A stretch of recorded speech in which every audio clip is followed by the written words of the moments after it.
അസ്സലാമു അലൈക്കും വറഹ്മത്തുള്ളാ. ഇനി നമുക്ക് കഅബ് ഇബ്നു സുഹൈറിനെ പരിചയപ്പെടാം. ജാഹിലിയ കാലഘട്ടത്തും ഇസ്ലാം കാലഘട്ടത്തും ജീവിച്ച ഒരു കവിയാണ് കഅബ് ഇബ്നു സുഹൈർ. അതുകൊണ്ട് തന്നെ ഇദ്ദേഹം ഷാഇറുൽ മുഖ്ളറമീം എന്ന് അറിയപ്പെടുന്നു. ഷാഇറുൽ മുഖ്ളറമിയിൽ വളരെയധികം പ്രശസ്തനായ ഒരു കവിയാണ്. ഇദ്ദേഹം ജാഹിലിയ കവി സുഹൈർ ഇബ്നു അബി സുൽമയുടെ മകനാണ്. ഇദ്ദേഹത്തിന്റെ പൂർണ്ണനാമം അബു ഉക്കുബ കഅബ് ഇബ്നു സുഹൈർ ഇബ്നു അബി സുൽമ എന്നാണ്. അദ്ദേഹം അബുൽ മുളറബി എന്നാണ് അറിയപ്പെടുന്നത്. കവിയുടെ മാതാവ് കബ്ഷ ബിൻത്ത് അമ്മാർ എന്നാണ്. അവരുടെ നാടായ ബനു ഖത്ഫാനിലാണ് അദ്ദേഹം വളർന്നത്. കഅബ് ഇബ്നു സുഹൈറിന് ബുജൈർ എന്ന സഹോദരനും കൂടിയുണ്ടായിരുന്നു.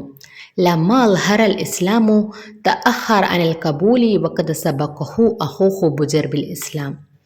അറേബ്യയിൽ ഇസ്ലാം വെളിവായപ്പോൾ തൻ്റെ സഹോദരനായ ബുജൈർ ഇസ്ലാം മതം സ്വീകരിച്ചു. പക്ഷേ കവി സ്വീകരിച്ചില്ല. മാത്രമല്ല, നബി സല്ലല്ലാഹു അലൈഹി വസല്ലമയെയും തൻ്റെ സഹോദരനായ ബുജൈറിനെയും ആക്ഷേപിക്കാൻ തുടങ്ങി. മുസ്ലിം സ്ത്രീകളെ അപമാനിക്കാൻ തുടങ്ങി. ആ സമയത്ത് ഫഹദറൻ നബിയു സല്ലല്ലാഹു അലൈഹി വസല്ലം ദമഹു.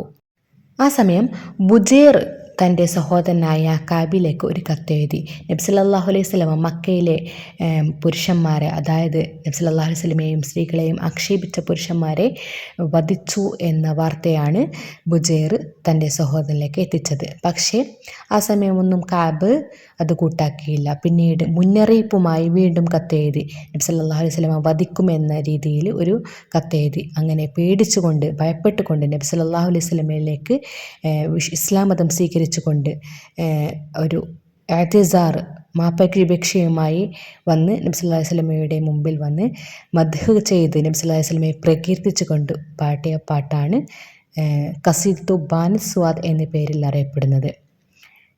ബാനിസ് സ്വാദ് എന്നത് വളരെയധികം പ്രശസ്തമായ ഒരു കവിതയാണ്. കവിതയുടെ തുടക്കത്തിലുള്ള വരിയാണ് ഇവിടെ കൊടുത്തിരിക്കുന്നത്. ബനത് സ്വാദു ഫഖൽബിൽ യൗമ മത്ലൂലു മുതയ്യമുൻ ഇസ്റഹ ലം യുഫ്ദ മഖബൂലു. ബനത് സ്വാദു ഫഖൽബിൽ യൗമ മത്ലൂലു മുതയ്യമുൻ ഇസ്റഹ ലം യുഫ്ദ മഖബൂലു.